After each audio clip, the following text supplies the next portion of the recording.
It's Thursday, October 15th. Welcome aboard to this edition of Barnstable Today. I'm Kevin Friel. And I'm Andrew Gobiel. Thank you very much for joining us. We'd like to remind you right at the top that the meetings we cover are available on demand at the town's website, www.town.barnstable.ma.us. Today we're going to take a look at one specific part of Tuesday's school committee meeting. This was the actual approval of the collective bargaining agreement that had been negotiated between the teachers union and the school committee, those who were negotiating on behalf of the town. Very interesting goings-on. We'll hear first from the vice chair, Dr. Deborah Dagwan, who then introduced the school committee and the school board council, who discussed what was going on. Also, we'll hear from the school superintendent. I'm going to ask that the Attorney Butler summarize the negotiations.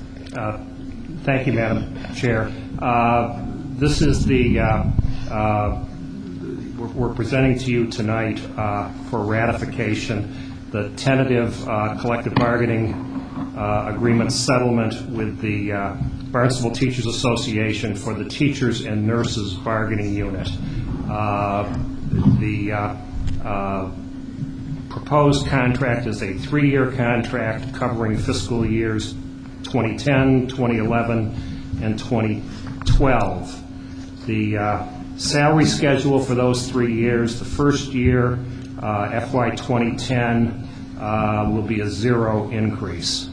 The second year, FY 2011, will be a 1% across the board increase at the start of the year and a 1.5% increase at the midpoint of the year. For the third year, FY 2012, there will be an increase of 2% at the start of the year and 2% at the midpoint of the year.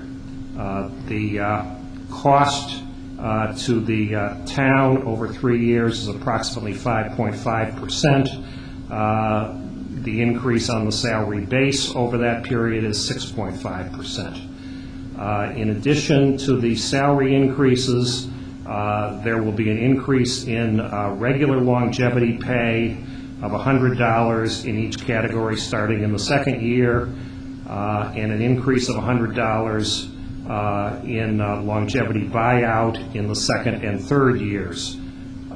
In terms of changes in working conditions, the work year will be standardized throughout schools in the district at 7 hours starting in the first year.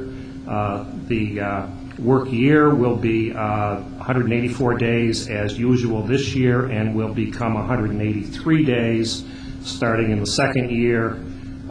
In addition, there is a new requirement for new teachers to take the Skillful Teacher course within their first 8 years of employment. Those are the highlights of the tentative settlement. Thank you, Mr. Butler. All right. I would like to make a motion that we accept the contract as outlined by Mr. Butler in his description for the 3-year contract with the Barnstable Teachers Association. Do we have a second? I'd second that. Any discussion? Questions? Don't do a vote? All right, all in favor? Aye. Aye. Thank you. Mr. Butler, if you could, I think that I wanted to just, on behalf of the committee, thank the Barnstable Teachers Association negotiating team for the work that they had with the administrative and school committee negotiating team, and to clarify the process, because I don't know that everybody truly understands the process of contract negotiation. The teachers actually started this school year without a contract. They made no issue of that. They started and they carried on as we continued to do contract negotiations. I think sometimes the concept of it may cost more to say no than it does to say, that it costs more to say yes than it does to say no. Should we have not been able to come to a resolution with the Teachers Association, could you please explain what the process would entail in future months as we went down the road at a place where we could not agree? Certainly. Arthur Goldberg was a Supreme Court justice who was in a former life a labor lawyer, and he said one of the unique features of labor relations is that unlike most contractual situations, the parties can't walk away from each other. They have to figure out a way to live together, and that's particularly true in public sector labor relations, because the normal economic weapons available to unions and employers are not available in the public sector. Employees can't strike, unions can't, employers can't lock out employees. So as an alternative, the state has imposed impasse negotiation procedures that the parties have to follow. And if the parties reach an impasse at the bargaining table, the first step is mediation, where the state either appoints a mediator or the parties agree on a mediator, and the mediator does what mediators do and tries to drive the parties to the center from their extreme positions and reach an agreement.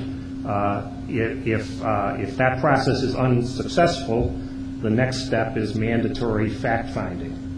And in fact-finding, an arbitrator is appointed to actually hold a hearing, and both sides have an opportunity to present their cases, and fact-finders consider comparative salary schedules. They consider the comparative wealth of the community involved with neighboring communities, and they make findings of fact in terms of what a town or school district can afford and what would be appropriate, and they make recommendations, and those become public. They aren't binding on either side, but they do become public. At that point, if the parties are still at impasse, there's a certification process to go through with the state, and ultimately the state will certify that you're still at an impasse, and then you have to go back to the bargaining table some more. So it's not simply a question that either side can say no and walk away from the table. It's a situation where the parties have to come up with a way to continue their relationship and do that in a way that's least disruptive to the community. Once again, the school board meeting on Tuesday over at Knight Auditorium in the high school because of the ongoing election, which was taking place in the council hearing room here on Tuesday. Now, the last meeting for this week is the town council meeting, getting underway at 7 o'clock in the town hall hearing room tonight, Thursday, October 15th. For Kevin Friel, I'm Andrew Gobiel. Thank you very much for joining us on this edition of Barnstable Today.